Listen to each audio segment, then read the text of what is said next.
Today, Senators Kamala Harris, Ed Markey, and Bernie Sanders introduced the monthly Economic Crisis Support Act. It would send a monthly check to individuals and families making less than $120,000 until the coronavirus pandemic subsides.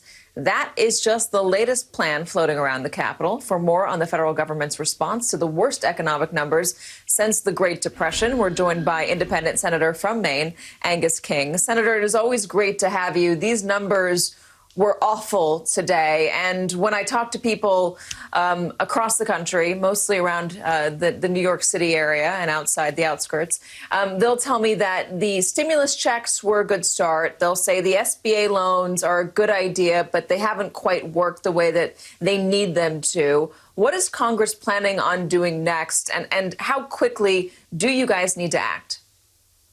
Well, we ought to act soon, and we've been here for a week now and done nothing in terms of the COVID response, and I think that's a failing. And apparently next week there's nothing scheduled either. There may be some discussions going on. There are discussions going on in the background.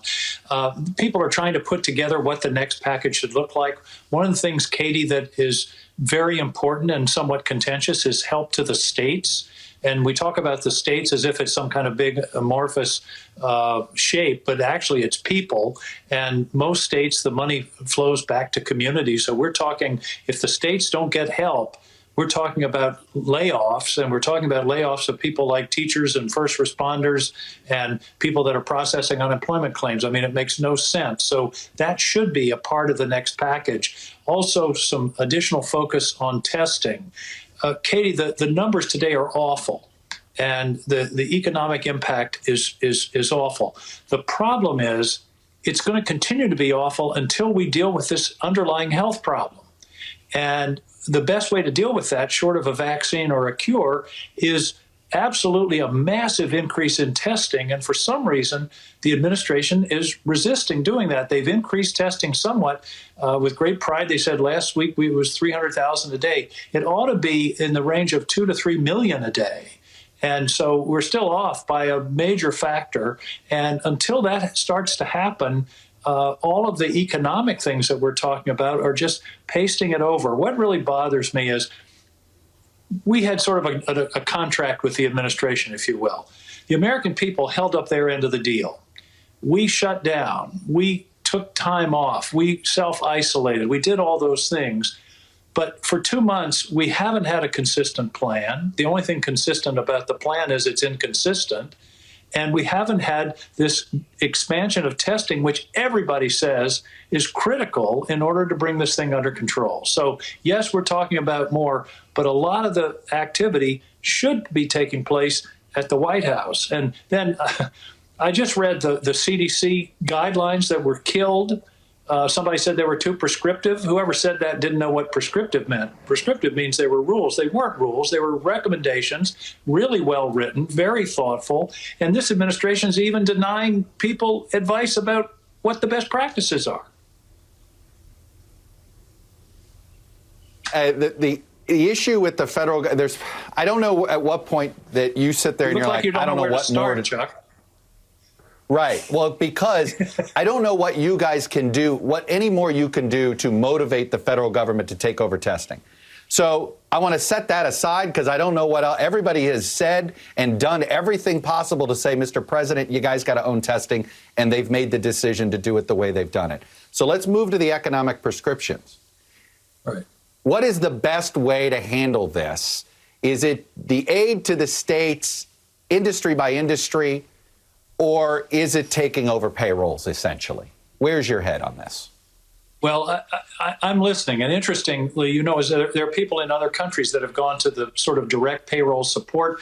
Interestingly, Josh Hawley, a Republican senator from Missouri, is talking about that. And you rarely hear Bernie Sanders and Josh Hawley used in the same sentence. But I think that's something we got to think about.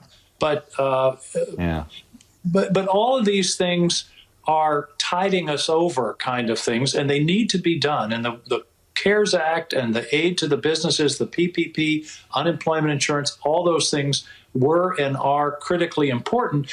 But it's just makes me mad as hell that we're doing these things in the meantime, not doing the things that could actually get us out of this mess. All right, let me which is to very deal with the quickly, Senator. healthcare part. Let me very quickly. You're somebody. Yes, you caucus with the Democrats, but you break your back trying to have relationships with Republican senators. Can a group of them? I mean, Lamar Alexander is one of the few who publicly has been saying testing, testing, testing. This is the only answer to any of this is testing.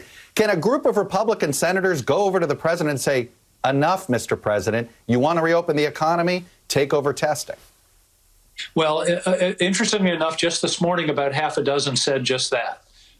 Shelley Moore Capito, Lamar Alexander, Dick Shelby, the venerable chair of the Appropriations Committee, said it. So hopefully this message is going to go through. I sent the president a letter almost 2 weeks ago as a member of his reopening task force saying, make this a Manhattan Project. Put Joe Dunford, former chair of the Joint Chiefs, in charge. Give him the authorities of the National Defense, the Defense Production Act, and let's make this happen. But so far, for some reason, they just, and I honestly don't understand it unless they don't want to see the numbers, but they just have resisted this when everybody on the planet says this is the only thing that we can do effectively in the meantime to reopen safely. And, you know, if he pulls it off, then he gets to be a hero. I mean, that's the other part of this. It is actually politically beneficial to him, too, if he would do that. But it is what it is. Senator Angus King, the independent who caucuses with the Democrats from Maine, thank you.